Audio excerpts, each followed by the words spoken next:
Selamat siang teman-teman semua. Kita jumpa lagi ya.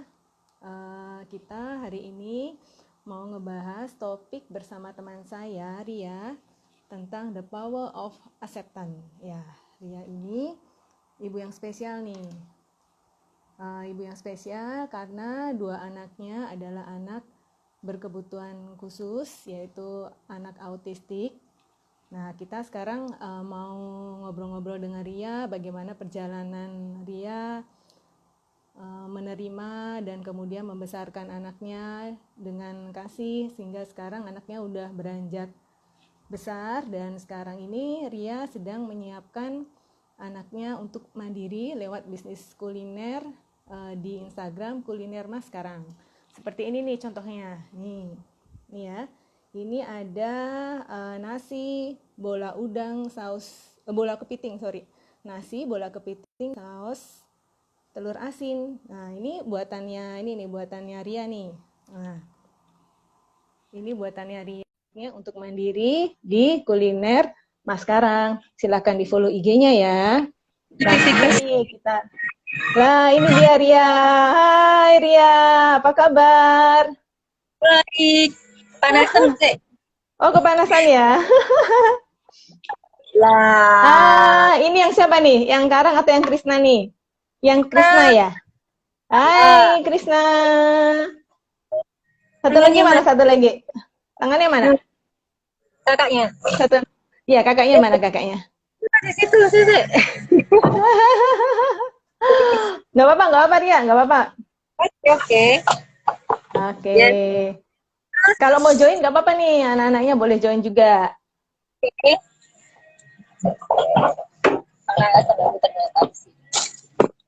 Oke, udah. Jelas banget. Oke, jelas banget ya. Oke. Oke, hai. Mana nggak kelihatan ya wajahnya? Halo. Hai. Hai. Hai. Oke. Kalau kakaknya lagi apa nih kakaknya? Duduk-duduk kakaknya lagi makan. Udah pada makan. Ini masih belum selesai, mama mesti di sedikit-sedikit. Timit-timit. Oke, Ria. Gimana kabarnya? Sehat-sehat semua ya, sekeluarga? Semua sehat-sehat di situ. Suaraku kedengeran jelas banget. Cuman agak timbul tenggelam sih. Udah sih. Udah? Lebih jelas? Udah. Jelas banget. Udah. Oke, jelas banget.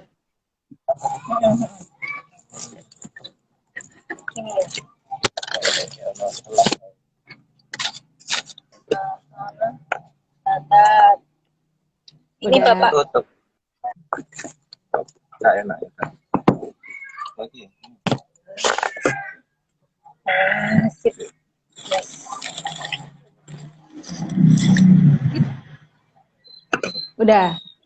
Oke, udah. Yes. Ya, jelas kok. Oke, jelas banget. Oke, kita sapa dulu nih. Ada Mbak Arti, udah join. Ada kakak saya juga nih. Oke. Oke, udah.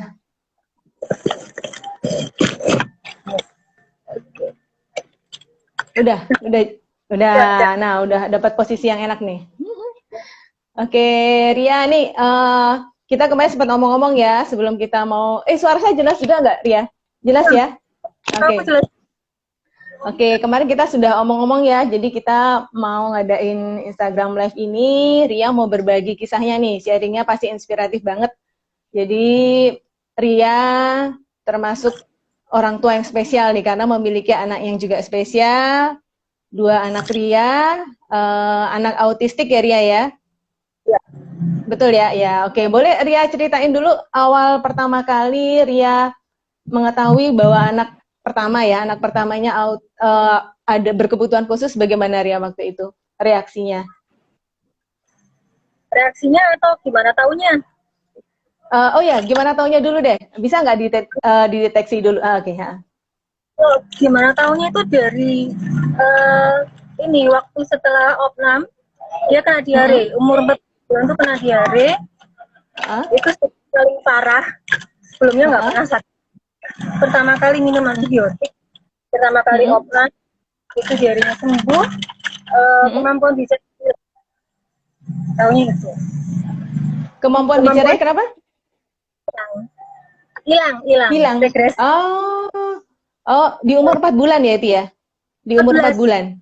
14 bulan? Oh, berarti udah 1 tahun lebih ya? Udah 1 tahun lebih. Udah bisa jalan. Nggak sakit, tapi ya itu tiba-tiba kemampuan bicaranya menghilang. Terus, oke. Jadi lebih menutup diri, terus mulai banyak gerakan-gerakan berulang. Kita nggak tahu kalau itu stimming, jadi dianggap biasa anak kecil kayak gitu gerakannya. Iya. Makin curiga ya setelah adiknya lahir gitu, makin intens untuk konsultasi ke mana-mana, ke tempat psikolog, ke dokter tumbuh kembang. Cuman karena dia nggak hiperaktif dan masih bisa kontak mata, jadi yang tempat yang aku datangin itu nggak bisa memberi kesimpulan bahwa dia autis. Saat itu kita masih terpaku pada anggapan bahwa autis itu pasti hiper, autis itu pasti slow learner, autis itu pasti antisosial. Ternyata ini nggak sepenuhnya benar gitu loh. 5 tahun terakhir baru muncul beberapa kasus yang sama, anak-anak ini yang masih bisa kontak mata, masih bisa fokusnya bagus, tapi tiba-tiba perilakunya stimming kayak gitu. Jadi intinya autis itu sebetulnya di perilaku stimmingnya itu. Ya, sensori panca inderanya yang bermasalah. Kalau adiknya ini juga kemampuan babblingnya stuck. Tahunan dia tak bawa waktu itu kakaknya sekolah playgroup, dia tak bawa kan, tak ajak. Masih suka babbling tapi lama-lama hilang juga babblingnya. Stuck lah, tidak berkembang itu kemampuan babblingnya gitu-gitu aja. Terus ini kebiasaannya adiknya ini belajar bareng. Ternyata itu perilaku stimming, aku baru tahu gitu. Oh ya, waktu 10 tahun lalu itu yang aku masih bingung cari diagnosa itu kan aku sempat boxan sama Jane. Jane waktu kuliah di Belanda kalau nggak salah. Aku ceritakan kan anakku gini-gini, jadi akhirnya dari inbox itu cuman dia yang berani ngomong, Ri, anakmu mungkin ASD gitu. Iya. Yang di Surabaya nggak ada yang berani memastikan bahwa anakku autis. Selisih. Itu pintar banget itu ya Jen ya, udah bisa deteksi dari tanda-tandanya ya. Apa ya? Mungkin pengetahuan ahli di Indonesia sama di Eropa beda ya. Di Eropa memang perhatian untuk anak berkebutuhan khusus lebih besar dari pemerintah, dari masyarakat. Jadi kita masih belum banyak. Beberapa tahun terakhir ini aja lumayan booming. Jadi sebelumnya kan enggak. Karang dan Krisna selisih berapa tahun, Ria? Selisih berapa?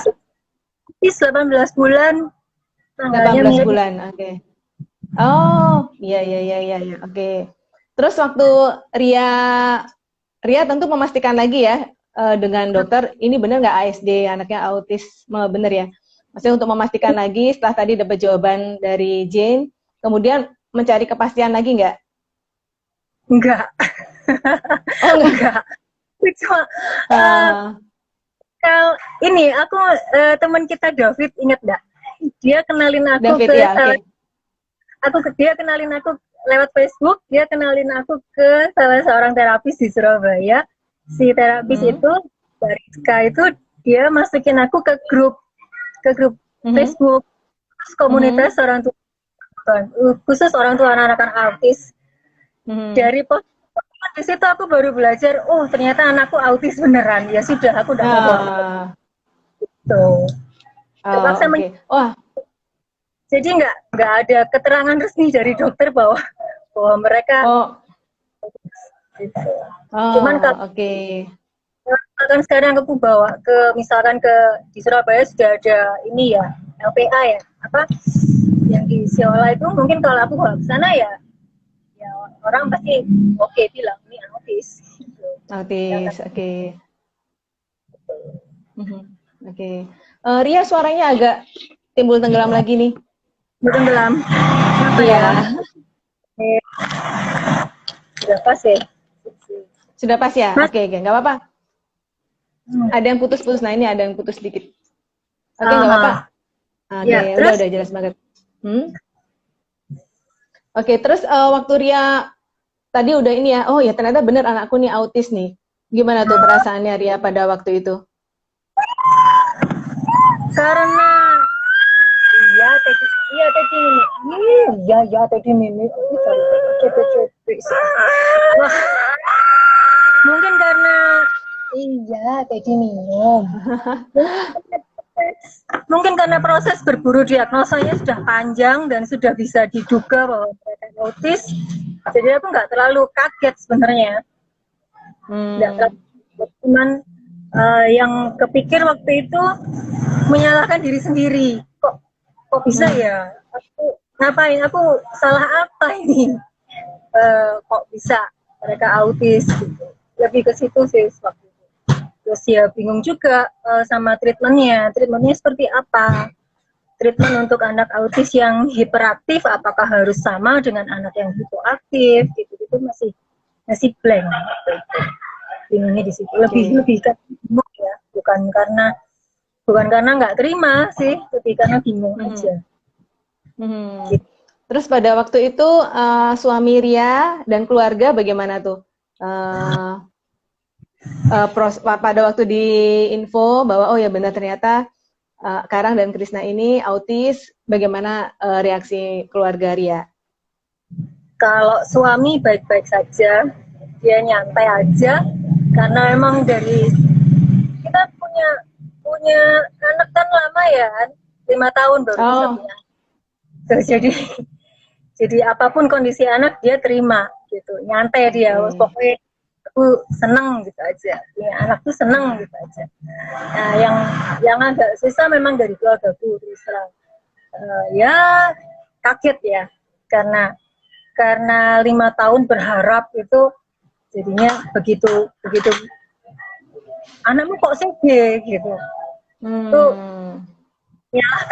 nyalain aku semua, sampai dibawa ke tempat alternatif segala macam, ya gitulah. Yang disuruh bacaan, yang disuruh ganti nama, yang yes kayak gitulah orang-orang zaman dulu kayak gitu. Tapi ya efektif semuanya. Gitu. Yeah. Oke. Bisa sekarang ya masih tarik ulur sih, cuman ya sudah lumayan lah, udah bisa. Sudah bisa nerima dari keluarga ya. Nah terus Ria gimana tuh Ria pergumulannya, sempat menyalahkan diri sendiri ya Ria ya, sempat ada momen Ria menyalahkan diri sendiri, terus Ria bagaimana itu sempat ini nggak ya ada beberapa momen Ria menolak, mungkin sempat nggak mau ngasuh anak atau bagaimana pada waktu itu, pada waktu Ria merasa kok ini kayaknya salahku ya, kenapa seperti ini, itu ada proses seperti apa Ria? Mungkin itu apa ya, lebih ke masalah fisik ya. Kalau punya anak berkhusus yang punya anak autis yang masih balita itu terforsir kita fisik kita, karena mereka seringkali kurang tidur gitu. Jadi kalau apa ya, badan capek dikit ya apa ya, kayak kehilangan tenaga, males. Waktu itu seperti itu rasanya. Cuman ya karena terbantu dari komunitas di Facebook itu, dari belajar mempelajari postingan-postingan itu, akhirnya pelan-pelan jadi lebih tahu, oh aku ini harus ini, ternyata nggak sendirian gitu ya. Yang penting itu dulu sih sebenarnya, kita nggak merasa sendirian gitu. Terus baru setelah itu kita bisa berpikir positif. Oke, kalau sudah kondisinya kayak gini, sudah nggak ada lagi yang bisa disalahkan, ya sudah, berarti harus kita jalanin. Oke. Dukungan dari komunitas itu sangat besar ya dia ya, pengaruhnya ya. Support mereka sangat besar ya. Meskipun bukan support secara personal ya, tapi dari banyak pengetahuan yang ada di situ, yang ditulis di situ, itu membantu sekali. Gitu. Ada yang berbagi info, ada yang berbagi teori, ya gitu-gitu tuh nyenengin lah. Kita banyak belajar, kita banyak tahu. Gitu. Oke. Nah, ini ada sapaan dari ini nih, dari Pak Priyono ya, Priyono Wahyu ya. Semangat Mbak Ria. Tadi juga ada sih. Tadi juga ada nih, cuman saya agak lupa. Dari Verisa 799. Semangat Ria. Wah, pada ngasih dukungan semua nih buat Ria. Iya. Terus kalau sekarang umur berapa ya? Sekarang ini? Sekarang umur 14,5. 14,5 berarti Krisnanya 11 ya? 11,5 ya? 13. Krisna 13. Krisna 13, sekarang? 14,5. 14,5. Oh ya, tadi bedanya berapa bulan tadi? Beda berapa? 1,5 tahun. 1,5 tahun. Ya, 18 bulan ya. 18 bulan ya. Oke. Sekarang ini untuk interaksi mereka gimana, kemampuan sosial mereka? Karang dan Krisna. Kalau kemampuan komunikasinya lebih banyak pakai gestur. Jadi kepingin apa, mereka nunjuk, tapi nunjuknya juga jarang pakai tangan, nunjuknya lebih pakai ekspresi wajah gitu, noleh ke atas, noleh ke situ, tapi oh itu, ambilin sendiri, gitu, ambil. Terus kayak gitulah. Terus kayak tadi itu teddy bear, ditunjukin mau minum, ya kamu haus sudah minum aja, nggak apa-apa gitu. Kalau Krisna memang pakai media boneka itu, apa yang dia rasakan dia refleksikan ke teddy bear. Oh, oke. Iya. Sekarang itu lebih ke inisiatif untuk membantu. Jadi kayak misalkan aku lupa aku biasanya kalau bangun tidur tuh kan goreng tahu tempe buat sarapan gitu. Kalau dia lihat belum nyiapin wajan, dia yang siapkan. Wah. Dia yang siapkan, dia terus noleh ke aku gitu. Kenapa Mas? Oh iya, masak ya. Ya, ayo. Ya wes Ibu, nyalakan kompornya. Dia belum tak ajarin nyalakan kompor kan. Baru matiin. Khawatir kalau dia nyalain ke sendiri kan. Tapi kalau matiin kompornya itu Krisna lebih bagus, lebih berinisiatif untuk gabung sama anak-anak tetangga. Dia udah bisa dari mengamati, memperhatikan, terus gabung sedikit-sedikit. Terus cuman dia ngerti juga kalau misalkan anak-anak itu mau membuli dia minggir. Lari. Kalau kakaknya sama sekali belum tertarik untuk bersosialisasi. Kalau kakaknya lebih banyak di rumah terus ya, maksudnya tidak inisiatif untuk berteman dengan tetangga. Tapi kalau sekarang kalau ada kita ada tamu, ini temannya bapak, temannya ibu, saling dulu sama tante, dia senang mau gabung, senyap. Mas sekarang sini, Sobek-sobek kertas dia, jadi buang dulu. Kalau aktivitas fisik mereka gimana? Gerakan fisiknya udah sudah seperti mana nih Mas sekarang? Gerakan fisik, ini Karang. Nggak kelihatan. Halo Mas Kara, oh nggak kelihatan ya? Gerakan Malah fisiknya gimana? gimana? Kalau gerakan motoriknya lebih ini ya. Kalau Karang tuh cenderung gerusa-gerusuk anaknya kan. Dia ada kecenderungan distraksi ya, gangguan koordinasi motorik.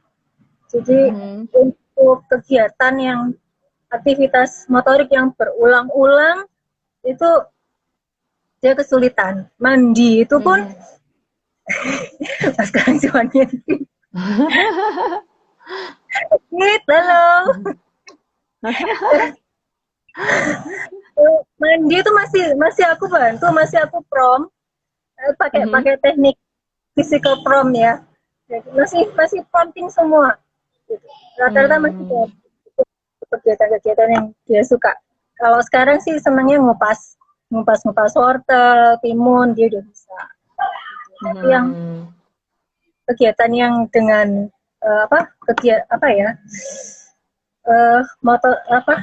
perlu gerakan beruntun itu dia masih kesulitan.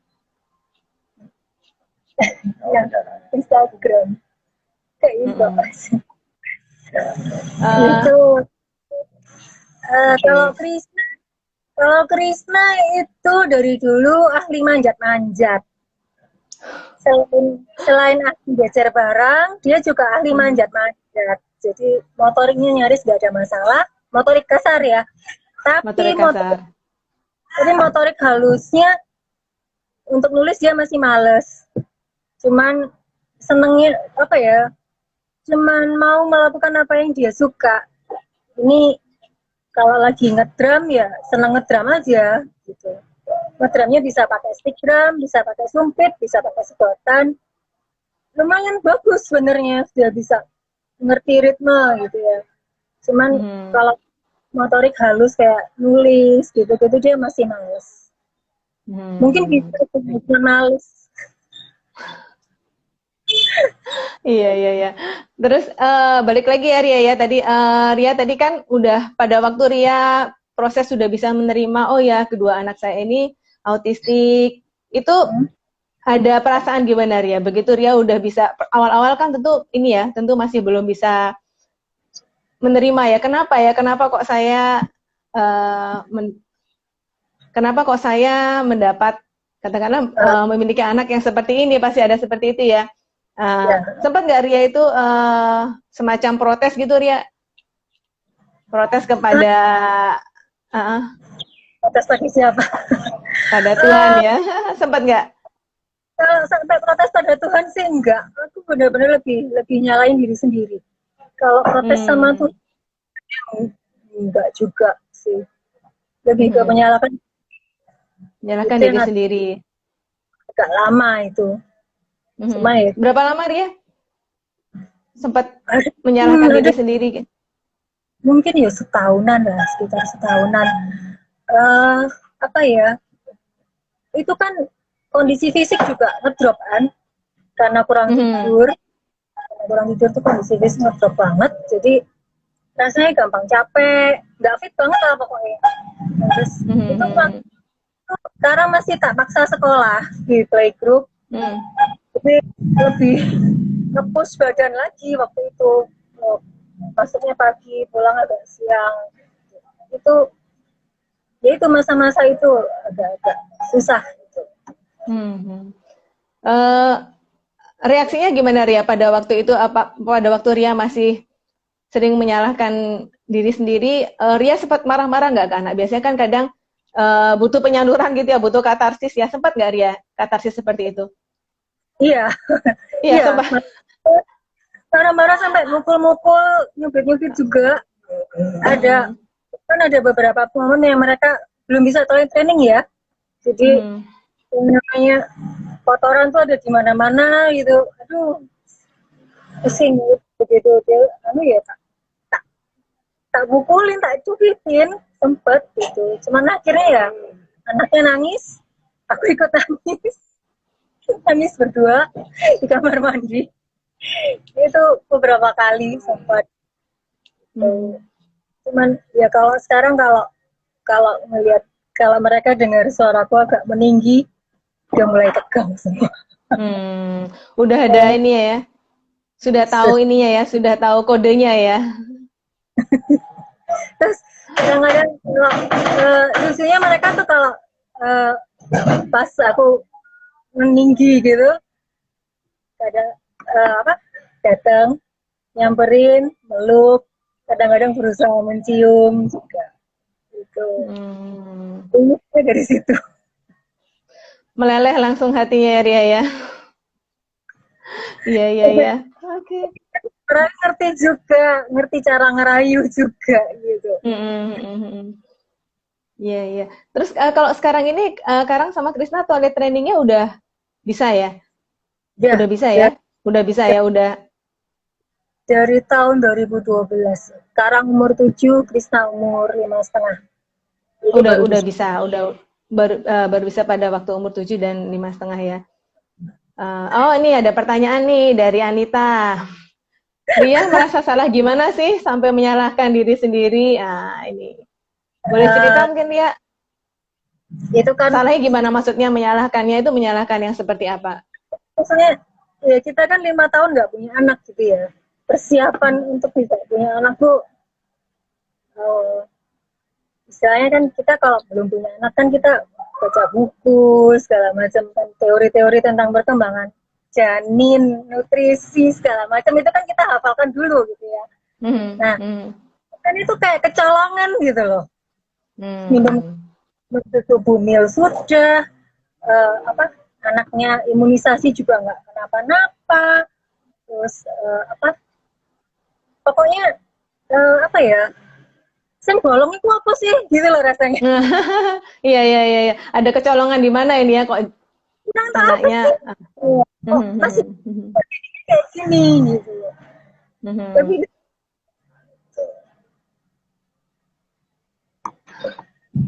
iya.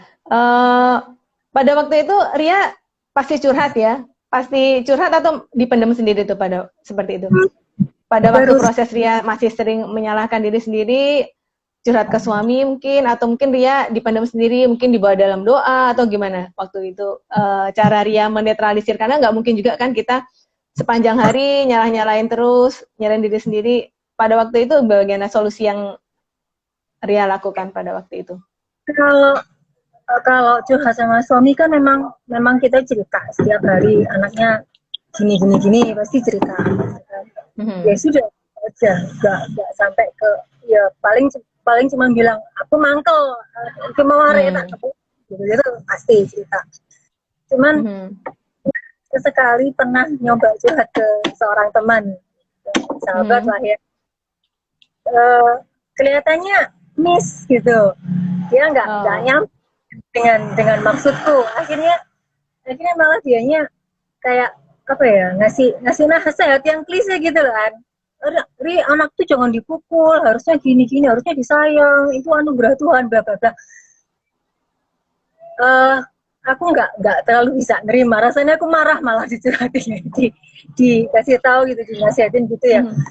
Karena aku sudah hafal dari dulu, kenapa dikasih tahu lagi gitu kan.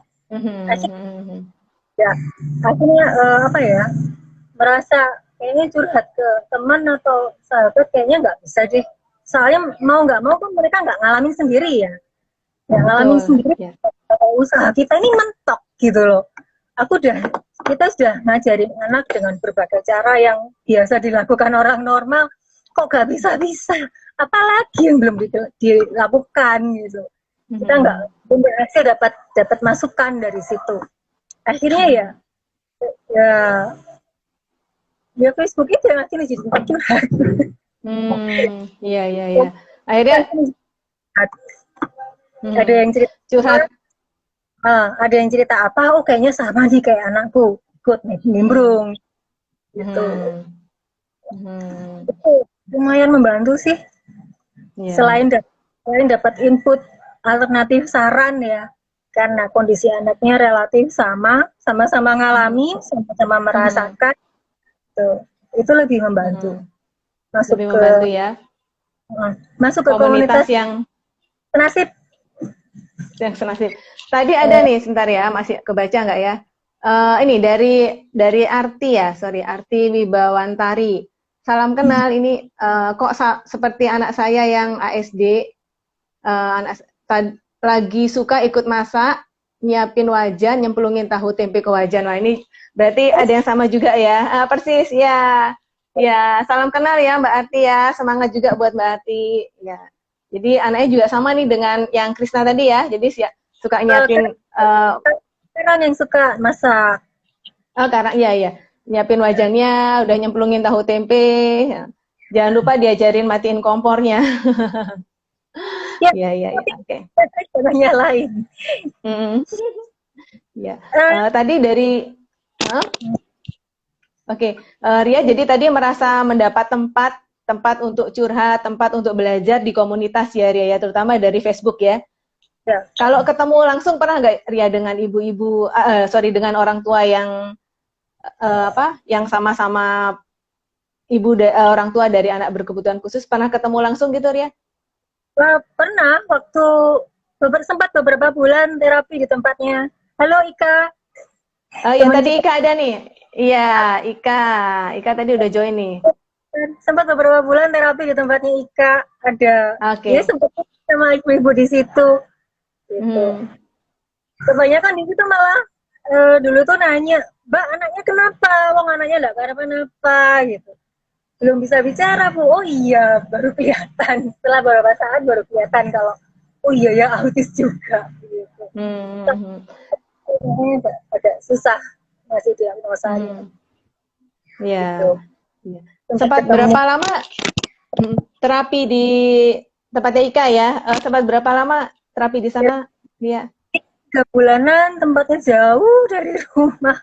Oh iya. Sidoarjo ya Ika ya? Di Ika Sidoarjo ya? Di Sidoarjo Kota, Sidoarjo pinggiran waktu itu.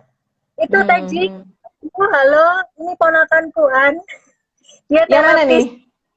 Pak Priyono Wahyu tadi. Oh, Pak Priyono Wahyu, oke. Terapis juga? Ini sekarang guru Petra. Dulu sempat handle karang juga 3 bulan di rumah. Aku justru banyak belajar dari Wahyu. Mbak, cara anak tuh kayak gini. Itu yang banyak aku terapkan. Iya. Dia lebih banyak menerapkan terapi bermain. Jadi itu yang lebih banyak aku terapkan kemudian. Setiap kali mereka beraktivitas apa, aku cari celah untuk memperkenalkan sesuatu. Ini huruf A, B, C, ini angka 1, 2, 3, ini warna merah, kuning, biru, gitu. Itu aku ngambil dari Wahyu. Terus belajar kayak manjat-manjat, naik-naik. Waktu itu motoriknya masih belum terbentuk ya, masih balita, masih kurang gitu. Terapinya nggak usah mahal-mahal Mbak, pakai naik-naik kursi, naik-naik dengklek, ini sih udah cukup gitu. Itu tak ikutin banget. Memanfaatkan apapun yang ada di rumah untuk bisa nyari celah untuk terapi gitu. Oke. Akhirnya Ria juga banyak menerapi langsung anak-anaknya ya, ya. Jadi tadi sudah sempat dibawa ke tempat terapis, kemudian dari input dari saudara Ria yang kebetulan juga terapis, dan selebihnya sampai dengan saat ini Ria melakukan itu sendiri ya, menterapis anak sendiri dua-duanya ya. Sendiri. Ya, hebat banget loh Ria. Padahal Ria juga ini ya, punya usaha kuliner. Jadi bagi waktunya gimana itu Ria? Kalau punya usaha kuliner itu kan baru 3 tahun terakhir. Iya. Jadinya mulai tahun 2012 itu, saya punya usaha kolam renang anak di rumah sama jualan online. Jualan onlinenya ya wis apa yang kita bisa jual di online. Gitu. Terus Jadi 3 tahun terakhir ini fokus ke kuliner. Kuliner, oke. Jadi waktunya apa ya, fleksibel sih ya. Kapan kita nganggur, ayo nulis gitu. Ayo mewarna, ayo ambil buku, ayo ambil krayon gitu. Begitu ada pembeli datang, berhenti sebentar, ayo nyambung lagi. Gitu. Itu aja. Gak ada jadwal, gak ada jadwal khusus. Jadwal khusus nggak ada. Kapanpun mereka kelihatan moodnya enak, asik diajak belajar, mau, ya sudah, ayo. Dua-duanya mau barengan nggak Ria? Jadi misalnya mungkin yang Karang dan Krisna barengan, ayo mewarnai gitu, mau barengan atau yang satu nggak mau barengan, atau mungkin masing-masing anak punya kesukaan sendiri, yang satu mungkin lebih suka mewarnai, diajak mewarnai lebih suka, yang satunya lagi mungkin kurang suka, atau gimana Karang dan Krisna? Karena ya aku ngajarinnya barengan, jadi Barengan, ayo mau ya? mau. Jadi bukunya Mas Karang, ini bukunya Adik. Mas Karang gambarnya, Mas Karang tuh sukanya gambar pohon, gambar apa, daun palem, yaudah digambarin palem, ayo diwarna. Krisna gambar teddy bear, pas gambar teddy bear, main drum, ya digambarin sedikit-sedikit diwarna. Gitu. Ya jadinya gimana nggak jelas sih, cuman ya akhirnya sama-sama. Tapi kalau Karang lebih mau diajak nulis, tuh lebih mau. Ayo Mas nulis deh. Kalau Krisna belum mau. Belum mau. Paling cuman 2 baris, males. Ini dilempar-lempar. Yeah. Oh, ini boneka Teddy-nya itu. Halo. Teman baiknya Mas Krisna ya. Krisna yang kepingin eksis teddy bear-nya dulu. Oh iya. Sejak kapan itu ada teddy bear? Sejak kecil, sejak bayi ya? Atau sejak kapan ada ada kelekatan dengan teddy bear-nya? Kalau dulu dia pakai ini apa? Domba, boneka domba. Oh iya. Udah kucel ganti teddy. Itu dari balita belum sih? Waktu balita belum sih, justru lepas balita malah. Waktu dia sudah nggak terlalu sering manjat-manjat, sudah nggak terlalu sering jajar barang, baru mulai tertarik dengan boneka. Tadinya aku kenalkan boneka tangan, puppet itu. Puppet ya. Kenalkan dengan itu, ngobrol, terus bonekanya ngobrol, terus aku sering niruin. Mereka kan suka nonton video video waktu itu sih senangnya Dora. Kalau sekarang kayak kapan Tayo, sekarang senangnya apa? Ganti. Itu aku waktu mau tidur biasanya aku ulang dialog-dialog yang video mereka lihat tadi itu mereka seneng gitu. Terus akhirnya terus ke boneka tangan. Selama-lama bonekanya jadi seperti teman gitu. Perasaan. Tapi kalau sekarang enggak. Nah, ini cuman yang pakai boneka gini aja. Atau sekarang pernah distimulasi nggak? Mungkin pernah dikasihkan mainan gitu, terus memang dia menolak mainan, atau memang dia memang nggak tertarik ya dengan? Nggak tertarik. Memang nggak tertarik dia ya. Oke. Ya. Terus ini Ria sekarang kan punya usaha kuliner Mas Karang ya. Ria di situ juga kepingin mendidik anaknya untuk mandiri ya, terutama di Mas Karang yang memang punya passion atau punya minat di bidang kuliner ya. Awalnya Ria gimana? Mas Karang memang menunjukkan minatnya di dunia masak, atau memang Ria mengarahkan pada waktu itu? Nah, tadinya aku bingung, anak ini diarahkan kemana ya, seumur 10 tahun lebih. Kan namanya hipoaktif kan pasif banget. Anak ini nanti minatnya kemana, senangnya apa, kok bingung gitu. Cuman akhirnya kan seringnya tak suruh-suruh. Ambilkan air, buangkan ke tempat sampah. Gitu. Yang simpel-simpel, yang satu gerakan gitu ya, yang buang ke tempat sampah, ngambil air, ngambil gunting, ngambil apa. Kok lama kelihatannya dia seneng, akhirnya berinisiatif sendiri gitu. Kalau ada sampah, kalau apa, tempatnya air kosong, dia langsung ngambilin. Kayaknya dia seneng nih. Terus waktu kecil pernah sih, waktu masih balita tuh aku ya iseng lah ngajarin dia ngaduk adonan, terus apa, ngaduk apa itu, tumis, itu pernah. Cuman ya memang dari bayi ya tak bawa kemana-mana sih kan, tak dudukin ke troli, terus tak dudukin ke troli, terus tak ajak ke dapur, tak ajak ke teras. Jadi otomatis dia selalu ngelihat aku ngapain gitu. Dan kelihatannya dia memang senang dengan dapur. Oh iya, pernah dulu kejadian goreng tahu. Goreng tahu itu aku kan dikasih garam dulu ya, digaramin dulu, direndam garam dulu. Nah, suatu kali aku ngerendamnya kebanyakan gitu. Tahu ini harus 2 kali goreng gitu. Biasanya sekali goreng, yang kali ini 2 kali goreng. Gitu. Dianya ngeyel. Gitu. Tahunya harus dimasukin semua. Gitu. Itu pertama kali, kok kamu merhatiin saya ibu masak? Kamu bukan gitu. Ternyata kan cuek, nggak merhatiin sekitar. Iya. Biasanya ibu tuh kalau goreng sekali goreng selesai. Kok ini sampai 2 kali ada itu gitu. Jadi ya hati dia untuk fleksibel ya. Waktu itu sempat nangis-nangis. Gak apa-apa, ini gak cukup wajahnya. Sempat kayak gitu itu ya. Terus mulai aku arahkan untuk latihan motorik juga sih sebenarnya. Nyerut magnesium itu kan bagus juga buat latihan motorik. Itu ternyata dia senang. Ya memang dia kelihatannya senang, ya itu aja. Lebih senang daripada nulis. Lebih senang masak daripada nulis. Nah, kalau ya sudah langsung ditutup bukunya, langsung diringkesi.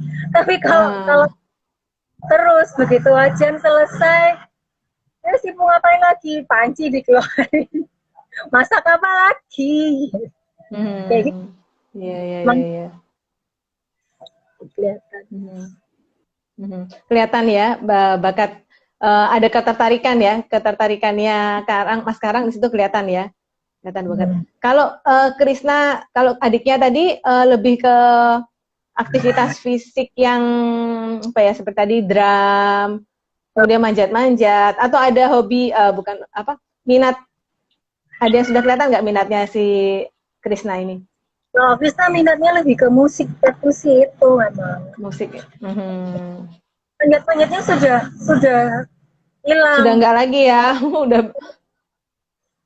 sudah nggak lagi.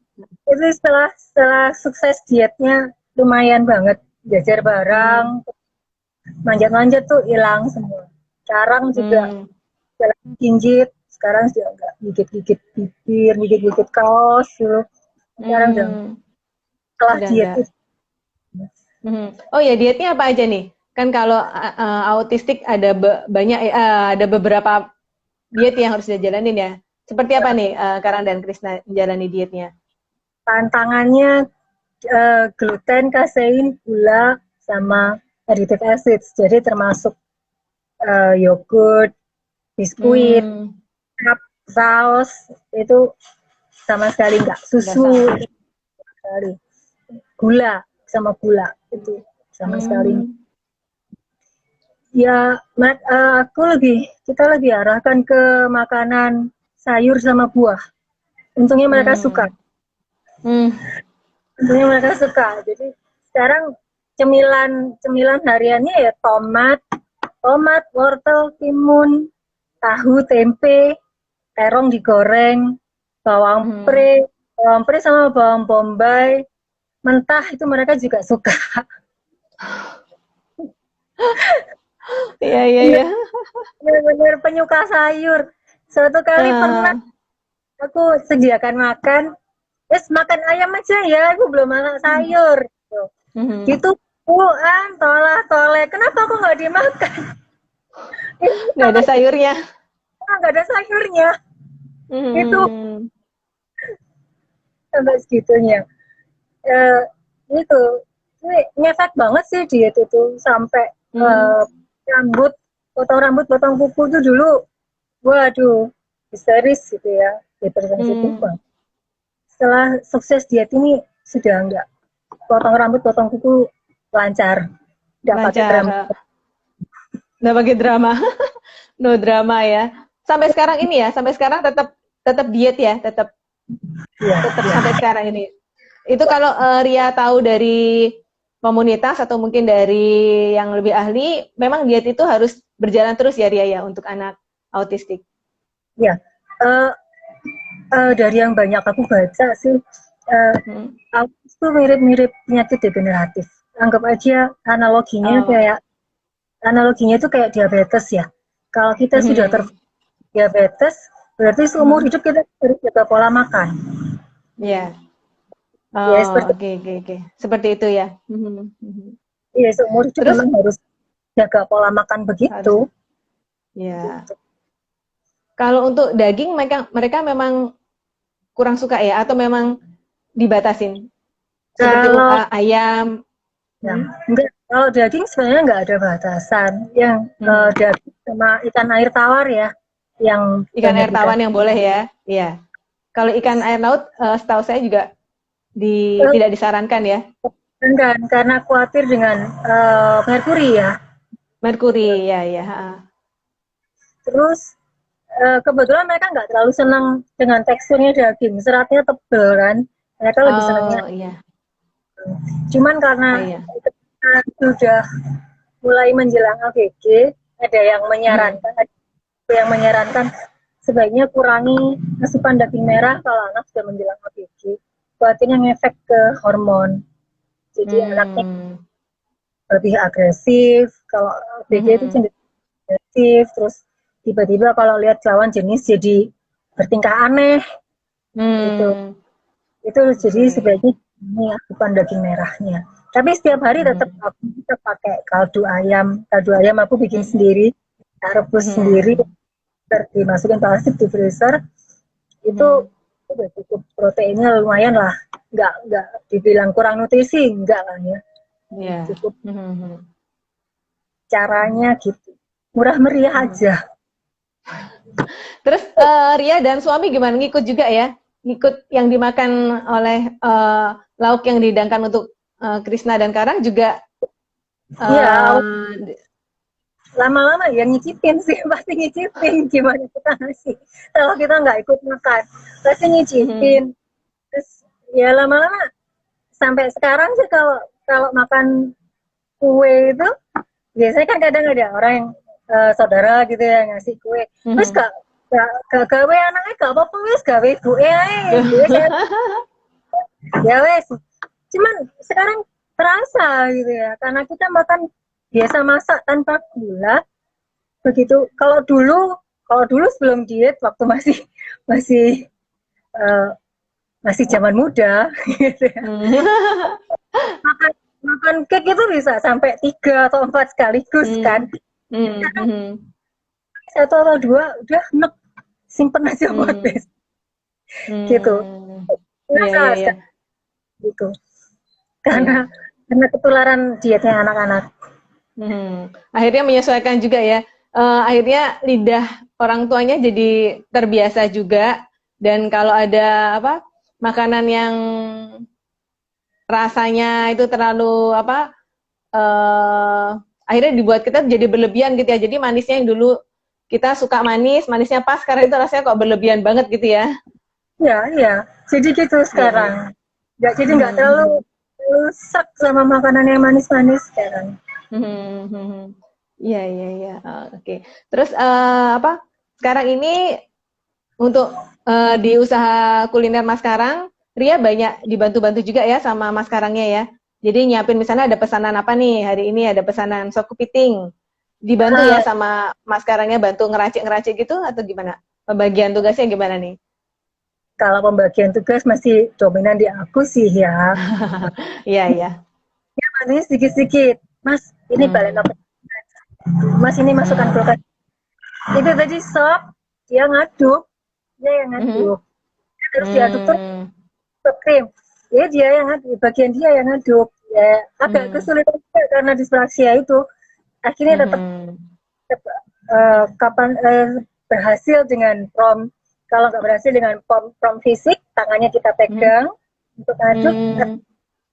Atau aku yang harus memprovokasi, prompting verbal. Ayo terus, ayo aduk terus, itu bikin ini. Ayo mas sekarang yang aduk. Jadi ya agak rame di dapur sih. Seru jadi. Iya. Kemasan. Mas ambilkan yang pas ini. Ambilkan di situ. Itu dia yang ambil. Mas pakai telur asin. Ambilkan wajan yang hitam di situ. Dia taruh di kompor. Bantu yang sedikit-sedikit kayak gitu. Masih tidak. Terus kalau untuk ke depannya Ria bakal terus mengasah kemampuan Mas sekarang ya, terutama untuk di dunia masak-memasak ya. Dengan keterbatasan, pelan-pelan mungkin diajarin yang lebih lebih rumit lah, maksudnya lebih rumit daripada yang sekarang-sekarang ini, itu diasah terus ya oleh Ria ya. Harus terus. Target minimalnya sih minimal dia nggak membebani orang ya, nggak membebani orang lain ya. Minimal dia bisa masak air sendiri, minimal dia bisa goreng tahu tempe sendiri. Itu sih sebenarnya nggak terlalu muluk sih sebenarnya. Misalkan dimintain bantuan untuk ngaduk-ngaduk, dia bisa. Sebenarnya itu target minimal. Kalau mau target maksimal ya nurusin usaha sih pasti. Cuman ya skillnya masih harus diasah terus. Karena di itu memang masih harus prompting terus. Sekarang ini kan Ria udah sangat terbiasa dengan pengasuhan anak-anak, suami juga sangat mendukung.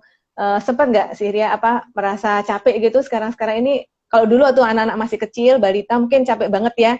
Apalagi waktu itu motoriknya juga masih belum bagus, masih harus menjaga 2 anak, motorik dan sebagainya. Kalau sekarang ini mereka kan udah lebih bisa, udah toilet training sendiri, udah bisa tenang gitu ya. Intinya sudah bisa ada momen-momen tenang. Itu capeknya masih sama nggak Ria dengan dulu waktu pada anak-anak waktu masih kecil? Kalau sekarang sih intinya lebih banyak me time ya. Me time sambil tetap melibatkan mereka. Jadi kalau aku sering promo makanan di IG atau di Facebook, sekarang tuh selalu di sebelahku. Nih, ibu ngetik ini, dia tahu. Lebih bisa diajak berpartisipasi sebenarnya. Iya. Krisna yang lebih banyak diawasi kan Krisna karena dia suka dolan. Jadi lebih banyak disetelin musik gitu. Dia dilibatkan untuk membantu juga, tapi jarang mau. Paling dia senangnya cuma ngaduk mie. Kita ada menu mie. Jadi ngaduk.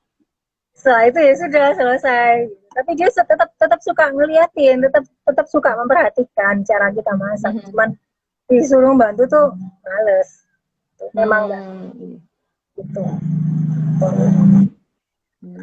Ya, kalau sekarang kan ini ya, kalau dulu kan kurang tidur tuh juga efek dari belum diet itu kan. Jadi setelah diet itu lumayan cukup tidur karena sudah cukup tidur. Badanku bisa menggemuk sedikit. Oh gitu ya? Bisa nambah 4 kilo, hebat. Wah, udah hebat banget itu Ria. Padahal dari kuliah udah langsing banget ya. Waktu kuliah naik loh, dari waktu kuliah sampai punya anak 2 itu tetap 48. Nah Tapi kan. setelah mereka jadwal tidurnya teratur, setelah histerisnya berkurang, itu pelan-pelan dari sekian tahun itu baru bisa nambah 4 kilo. Perjalanannya panjang banget ya untuk nambah 4 kilo. Iya, iya, iya. Waktu kita tinggal 5 menit, Ria. Ya ampun, cepet banget ya. Oke. Iya. Ria, pernah nggak ada kejadian, kalau yang Krisna tadi ya, terutama, dia kan sering keluar rumah ya. Pernah nggak, misalnya hilang, atau mungkin, bukan hilang sih, main ke rumah tetangga, terus nggak balik-balik gitu, nggak pernah ya? Hilang. Nah, hilang, pernah? Sering. Oh, sering banget. Nah, sering banget. Terakhir dijemput bapaknya di Galaxy Mall situ. Jalan dari dari rumah. Dari rumah ke Galaxy Mall jalan kaki? Dia suka ini, intinya kan anak yang suka jalan-jalan sendiri itu kan dia eksploratif ya. Dia sendiri berusaha berlatih untuk menghafal rute jalan. Oh. Sebelumnya barusan pergi ya dari pemakaman di Keputih, dari Keputih. Dia tuh ngikutin arah jalur mobil yang kita lewati hari sebelumnya. Jadi Jalan Kaliwaron sampai ke Pacar Kembang, sampai ke Tamamboyo, sampai ke Uner. Ternyata dia nggak belok ke Gedung Soko, dia lurus kelihatannya. Dia lurus ke arah Mer. Gitu. Berusaha ya nyusuri rute. Kemarin aku lewat mana sih? Waktu bapaknya itu di Galaxy Mall itu ya sebetulnya dia sedang dalam perjalanan pulang, ke arah jalan pulang, cuman ya karena mungkin udah capek di 4 jam mungkin jalan ya, akhirnya sama bapaknya kan selalu bawa air putih di sepeda motor. Ayo minum dulu, ayo bonceng pulang. Kalau aslinya aku mangkel kepengen tak tonton melaku mulai, tapi kok nyesat no. Iya. Loh, mereka kan nggak bawa handphone ya? Mereka kan nggak bawa handphone kan? Mereka anak-anak kan nggak ada yang bawa handphone kan? Berarti bapaknya waktu itu cari. Oh, oke. Iya. Nah, 3 kali ketangkep Satpol PP.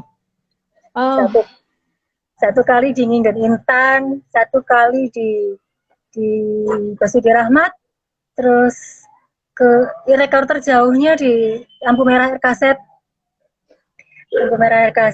terus terakhir ketangkep Satpol PP itu aku jemput, aku posting di radio itu, yang aku posting di radio di BKG. Itu ketemunya di Jalan Sudut Malam itu. Jauh banget. Yang waktu di lampu merah RKZ itu kita baru nyadar kenapa dia sampai ke situ. Ternyata dia ikuti rute. Kita kan habis pindah rumah tahun lalu. Ke Pacar Kembang sini kan. Dia berusaha mengingat rute dari Pacar Kembang ke Kebraun. Tapi dia baru nyampe RKZ, udah capek duluan. Jam 12 malam lebih ditangkap Satpol PP. Terus petugasnya kan ngeliat gelangnya, terus suamiku ditelepon. Oke. Aduh Ria, waktunya 1 menit lagi. Maaf saya. Sayang ya. Aduh, seru banget ya, mestinya 2 sesi ya, 2 kali ya. Oke Ria, nih, sorry saya potong ya, mestinya mungkin di lain kali kita ngobrol lagi ya. 1 menit terakhir ini, Ria sebagai orang tua spesial, yang punya anak yang spesial, ada pesan apa nih Ria buat orang tua yang mungkin juga sama seperti Ria, untuk memotivasi ibu-ibu yang lain atau orang tua yang lain? Mungkin ada pesan dari Ria, silahkan. Yang penting itu ada 4 hal sih yang penting itu. 1, move on. Kita cepat move on. Boleh mengeluh sebentar, istirahat sebentar, tapi setelah itu harus cepat bangkit lagi, kita fokus sama solusi. Mau me time sebentar boleh, me time itu nggak harus mahal, cuman sekedar mocok makan Indomie aja selesai. Setelah itu fresh, udah balik lagi bisa. Yang penting kita sehat dulu baru bisa menyehatkan anak.